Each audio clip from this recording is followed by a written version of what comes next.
Abejos del Sol, yo os saludo, gracias por estar aquí. Hoy os traigo un vídeo sumamente increíble. Vamos a tocar el tema de los Nefilim, de Yahvé, porque su nombre es un tetragrama, o sea, su nombre es matemático, ¿de acuerdo? ¿Cómo pudo Yahvé ofrecer las mismas tierras a dos personajes históricos separados por siglos? ¿Qué era Yahvé? ¿Por qué las mujeres humanas daban a luz Nefilim, que luego estos crecían hasta tamaños increíbles y luego fueron menguando? Todo eso y más en el vídeo de hoy. Coloco la cámara, enciendo las luces del set, me hago chiquitito y empezamos. Por supuesto, este vídeo es sumamente técnico, o sea, voy a intentar hacerlo lo más correcto posible y va cargado de información. Empezamos. In the time when the oceans drank Atlantis and the rise of the sons of Arius, there was an age undreamed of. Eso que no nos mata, nos hace más fuertes. El nombre de Yahvé es un tetragrama, no tiene vocales, es YH, YH. Si se pronunciara de alguna manera, no sería Yahvé, sería Yehwis, porque se ha latinizado el nombre, ¿de acuerdo? El nombre verdadero de Yahvé es el hacedor de tristeza. Y el segundo nombre más antiguo por el que es conocido, el hacedor de tristeza es el primero, el segundo nombre es la gloria. Para que veáis que hay muchísima gente equivocada creyendo lo que lee en Wikipedia. Pero es que esto es una idea generalizada. Se habla mucho de los Nefilim, ¿vale? Siempre lo mismo y repetido. Os voy a poner un ejemplo. ¿Por qué no se habla de las mujeres Nefilim? Porque también las había. En la Cueva de los Tallos se encontró una, de 7 metros. Y sus huesos, sus restos, están en un banco, en una caja fuerte de Argentina.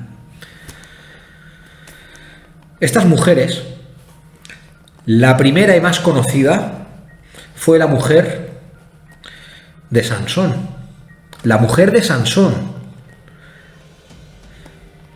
Os voy a contar una historia que es poco conocida, pero es reveladora, ¿de acuerdo?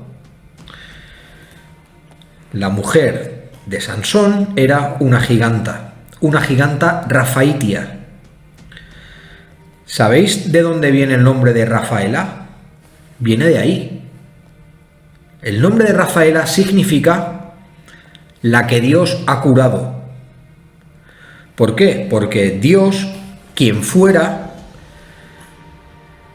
curó a esta mujer, que era una salvaje, una Rafaitias de las tierras de Occidente, y se casó con Sansón. Y después de ese día se le cambió el nombre y fue Rafaela, la que Dios ha curado. Por lo tanto, Sansón, lo que nos han explicado es puro marketing. Sansón rechazó a una princesa hebrea, que en esos tiempos eso estaba muy mal visto. Rechazó a una mujer hebrea para casarse con una mujer que descendía de los Rafaitias, una giganta que estaba enferma y fue curada por el Señor. No me preguntéis por quién. Y de ahí viene el nombre de Rafaela, la que fue curada por el Señor. Claro que había mujeres gigantes, pero había muy pocas. ¿Sabéis lo que hizo Yahvé en su contienda de 40 años exterminando ciudades de gigantes? Lo primero que hacía era matar a las mujeres de estos. Antes que entablar batalla con los ejércitos contrarios, iban a las aldeas, buscaban los focos de las familias y terminaron con todas las mujeres Nefilim, descendientes de los Nefilim. Los cananeos, los amorreos, los filisteos. Goliat y sus 5 hermanos era filisteo. Las razas menguaron de entremezclarse, y si a esa suma le restas que no había mujeres Nefilim, solo quedaban humanas, y de ahí su obsesión por los Nefilim, pero tardaron 5000 años en extinguirse. Actualmente, un jugador de básquet no crece gigante en la barriga, ¿verdad? Nace como un bebé y a medida que va creciendo, pues va creciendo hasta una medida de 2 metros, 2 metros 20, no sé. Pero un jugador de básquet no nace gigante. Los Nefilim eran igual, no nacían gigantes. Muchas mujeres morían en el parto. Pero tenemos que tener en cuenta que estos Nefilim, que se emparentaban ya con mujeres filisteas y con mujeres amorreas y ananitas, ya eran más menudos, no eran los típicos Nefilim. ¿De acuerdo? Pero Yahvé extinguió a las mujeres para delimitar el crecimiento de estos. Fue lo primero que hizo. Hay muchos datos en los textos antiguos que, si se contaran como son, harían temblar a las universidades. Y eso es lo que pasa. Yo estoy 3 días revisando y juntando documentación para hacer un buen vídeo de cosas que no se escuchan mucho, ¿vale? Y muchas veces recibo hondonadas de mails de gente con la versión oficial. No, Diego, que esto se dice así. No, que esto es así. Oye, vamos a ver, pero ¿tus fuentes cuáles son? Son las oficialistas. No soy yo quien tiene que revisar las fuentes. Otro tema que es muy interesante es ¿qué es Yahvé? ¿Qué era Yahvé? ¿Sabíais que Yahvé hizo un pacto con Abraham y también hizo otro pacto con Moisés y con Josué, prometiéndole las mismas tierras a todos? Y esas tierras no eran libres. En esas tierras vivían los cananeos y los descendientes de los rafaitias. ¿Qué era Yahvé que pudo ofrecerles las mismas tierras a Moisés y a Abraham con siglos de diferencia? Por lo tanto, si estudiamos los textos antiguos y si estudiamos el nombre real de Yehuis, el hacedor de tristeza, vemos que es un tetraograma dentro de un triángulo. Simbolizan matemáticas. Su nombre en sí es matemático. Por lo tanto, ¿qué era Yahvé? Porque sabemos que tras la caída de la luna Kenos, estos dioses tuvieron que reconquistar todo el mundo otra vez.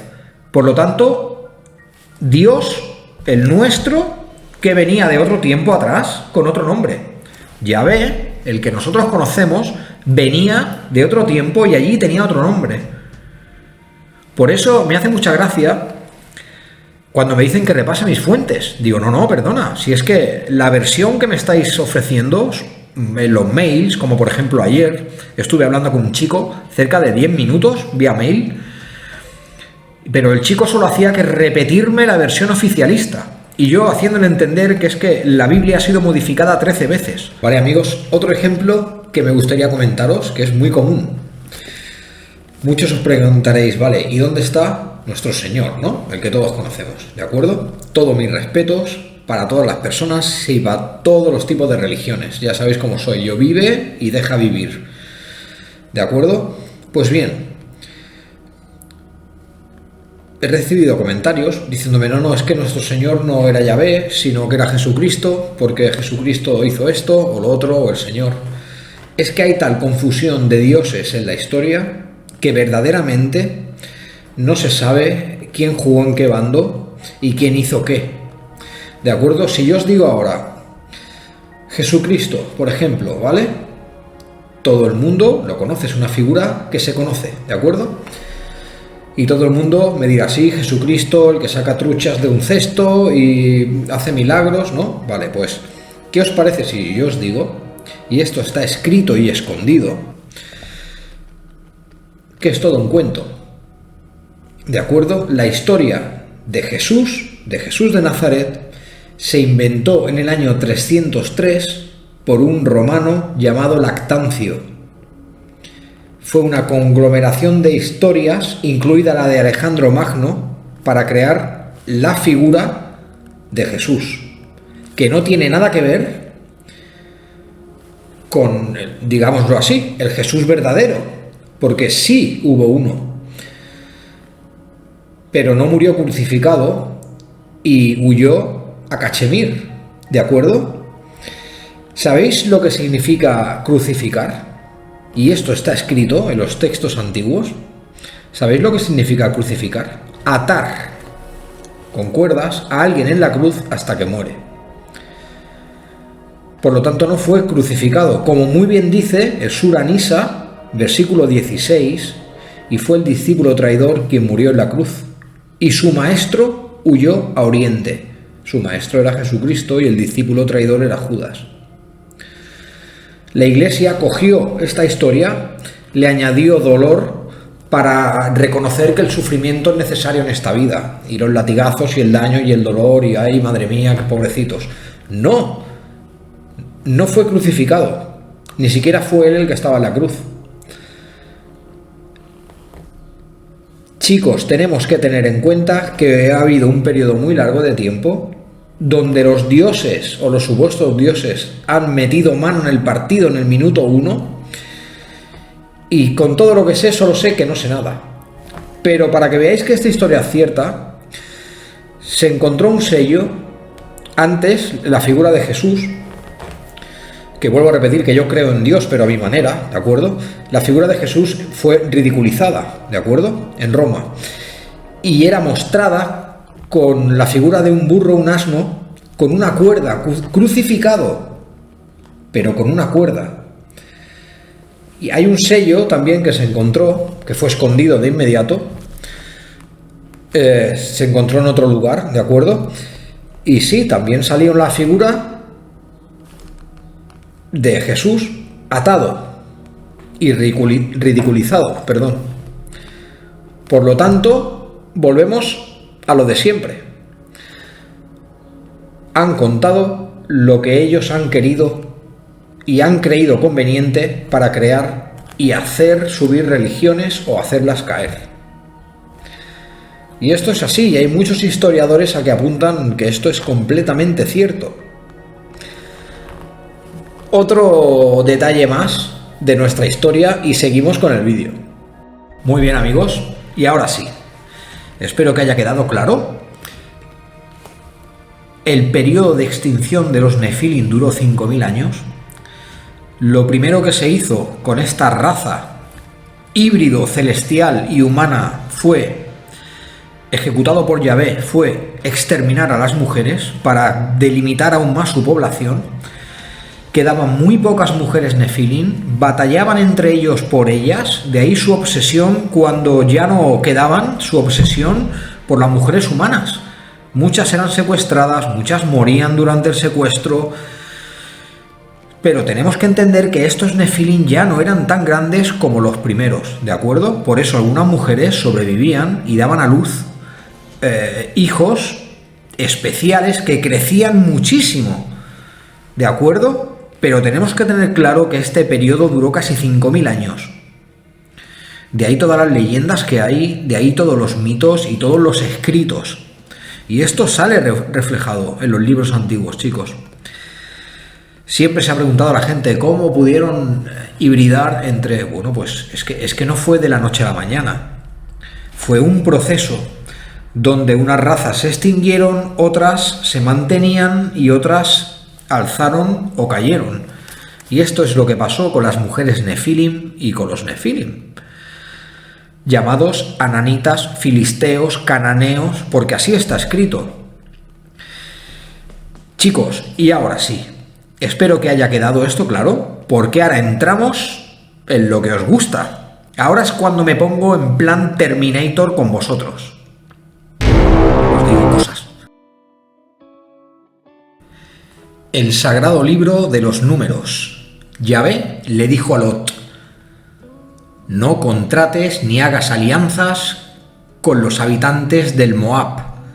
Son demasiado bravos, poco obedientes. Por sus brazos y piernas corre la sangre de los Rafaitias. También en estos textos se menciona a Og, rey de Basán. Los textos israelitas hablan de la ciudad de Hebrón y su último rey, Rafaitias. Se dice así: mirar desde el camino de conquista, desde las tierras de Abraham, desde Caldea hasta Egipto, y desde Egipto a la tierra prometida. En este periodo tan longevo ocurrió una de las batallas más constantes e increíbles de nuestra historia: las batallas de los ejércitos humanos contra los amalecitas.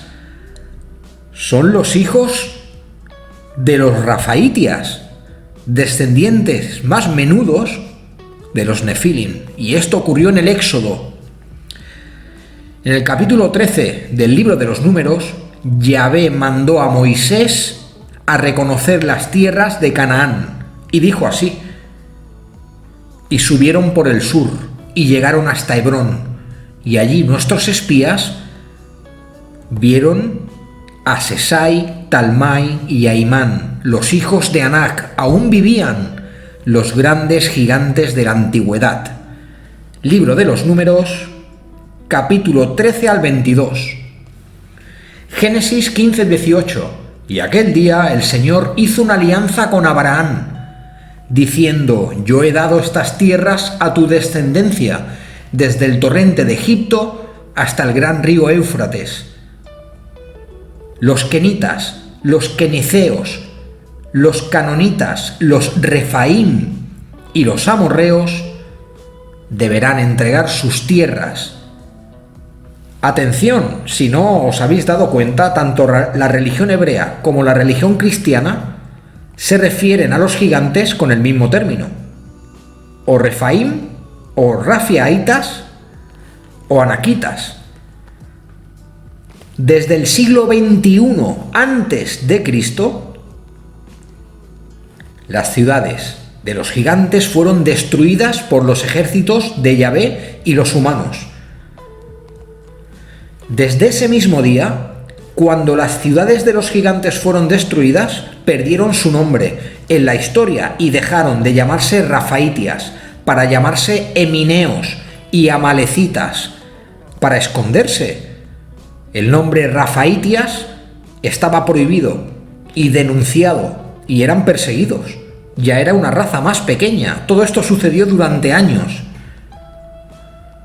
Por lo tanto, los emineos y los amalecitas son descendientes de los rafaitias, descendientes de los nefilim. Deuteronomio, capítulo 13, 29. Durante el discurso del Moab, se cuenta que las tierras que pisamos pertenecían a los emineos. Los emineos era denominado como el pueblo de la gente grande, que dominaban la forja. Libro de los Números 14:21. Amalek. Este término luego se transformó en amalecitas, o sea, gigantes. Los amalecitas habitaban la tierra del sur, hasta el Eteo. Del Eteo hacia adelante, hacia el oeste, dominaban los jebuseos y los amorreos, que estos eran humanos. En cambio, los cananeos llevaban en su sangre de gigante, al igual que los filisteos, como Goliat y como todos los héroes de esa época. Llegaron incluso a dominar la ribera de Transjordania y Fenicia en los siguientes siglos venideros. Pues muy bien, por lo tanto, después de pegarle un crochet y una rodilla a la historia, seguimos con el segundo round. En los siguientes siglos fueron llamados filisteos, habitantes de la región costeras del Líbano y Siria, como el rey Saúl, que medía casi 3 metros, ya eran más menudos como estamos viendo. Goliat y sus hermanos, 5 tenía, todos mercenarios trabajando para ejércitos. Por lo tanto, los filisteos eran híbridos, muchos de ellos tenían sangre nefilim por sus venas. Y sí, como ya hemos dicho, Sansón era un rafaitia. Si no os ha parecido interesante este vídeo, que hemos dado el nombre correcto de Yahvé o Yahwís, el hacedor de tristeza, hemos hablado de las mujeres nefilim, pues ahora vamos a dar otro golpe sobre la mesa con este tema. Sansón era un rafaitias. Siempre se ha dicho que era hebreo.